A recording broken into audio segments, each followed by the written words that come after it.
Sonic OVA is the best Sonic movie out there. Sonic's radio music, fire. Running in my sneakers, going to the cleaners, laces tied, snowy white. I like how even in universe, Sonic has canonically good taste in music. The owl character! The owl character is easily the best character in the whole movie, bar none. Old man, those things are dangerous. Stop riding them. What are you talking about? He doesn't even look at them. This nigga isn't even looking at them. He's not even looking at them. Mr. Sonic, I know that Who are you talking I'm a to? little older now, but back in my day, I was quite the racer. Believe me, I was pretty popular with the ladies. Oh, I'm sure you were. I'm sure you were. You had some urgent business? All right. The pacing of this movie wastes no time. Not even 5 minutes in, you have a cool action scene. You have Tails trying to save the old man owl from crashing. And when it looks like both Tails and the old man owl are going to crash, Sonic jumps in and he helps. And then on top of that, later on, when Sonic and Tails are fighting Metal Robotnik, Knuckles comes and saves them. So the movie does a really good job of not just putting all the shine on Sonic. It lets Tails have some fun. It lets Knuckles have some fun. And I really like that a lot. Also, we gotta talk about the fight scenes. Even if you guys prefer Sonic X, Sonic SatAM, you cannot deny this movie has the best Sonic fight scenes in any official Sonic media that isn't a Sprite series. Bar none. Bar none. Like, look at this fight between Metal Sonic and Sonic. Like, just look at this.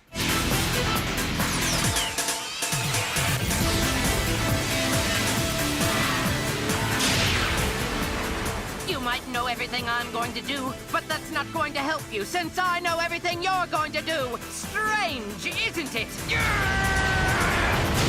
Does this not scream Dragon Ball Z? Does this not scream freaking like Dragon Ball Z? And what's cool is that it has Dragon Ball Z elements, but it still feels very Sonic-esque, and that's the thing I like about it.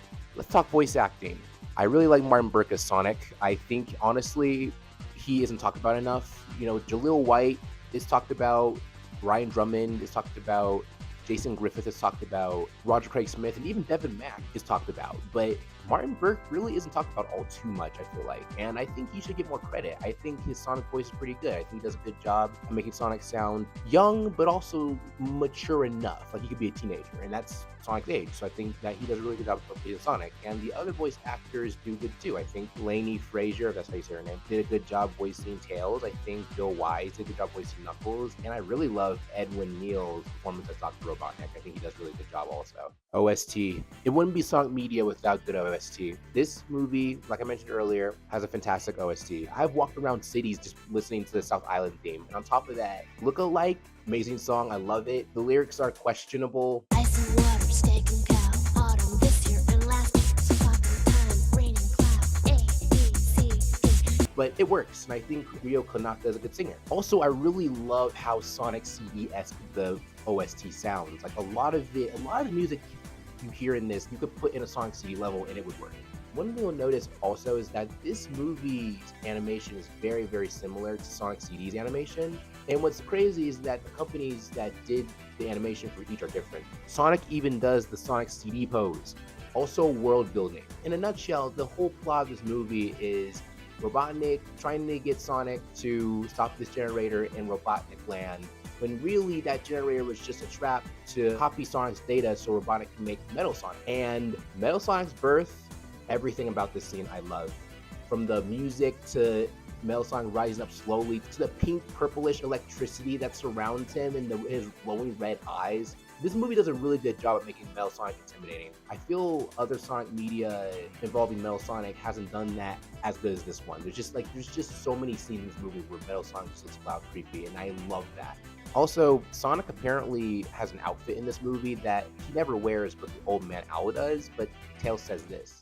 Those are Sonic's favorite clothes, so don't blame me if he gets mad at you. Last I checked, Sonic doesn't wear clothes, so what's up with that? Also, Knuckles is working on the tornado even though he doesn't do that. So I will say this, even though this movie does get a lot of things right, it does some questionable things. Like, for example, Knuckles is called a mole by Sarah, not once, but twice.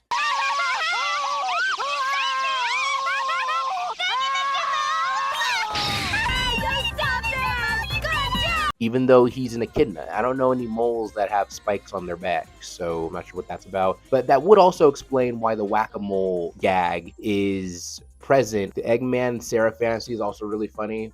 Metal Sonic's death, easily one of the most saddest deaths in the series. I say that combined with Cosmo's death in Sonic X. I saved the best thing for last. I've mentioned a lot of good things about this movie, but nothing as good as this. Knuckles has a hat. Seriously, yeah, no, Knuckles wears a hat in this movie, and it's never really explained why he wears a hat, but it looks fire, and it looks so good that the freaking Knuckles series by Paramount actually made Knuckles wear the hat. That same exact hat that's in this, so that's really, really cool. I think it's a really cool hat, too. I wouldn't mind owning it myself. The characters of this consist of Sonic, Tails, Knuckles, Eggman, or Dr. Robotnik, he's calling this, and Metal Sonic as the main characters. The side characters include the President and Sarah, who I'm not sure what she's supposed to be. She's supposed to be like a meerkat or something. I'm not sure what she's supposed to be. Also, that goodbye Sarah sign is really funny. There's a lot of funny things in this movie. Like when Eggman and Sarah are playing a fighting game, they're literally playing as themselves. Like I don't know of any fighting game that exists where you can play as yourself. Like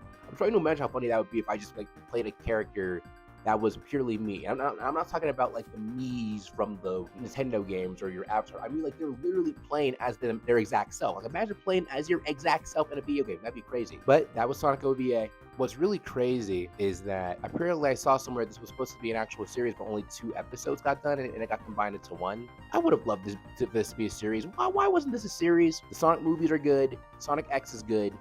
But it's not Sonic OVA. It just isn't. Honestly, I'm gonna give this a solid 1 on the 1 scale, honestly. This is amazing. Like, I honestly don't really have any complaints about this. This is really a good movie. I just really love it. Let me know what you guys think in the comments below. Peace and blessings. Bye.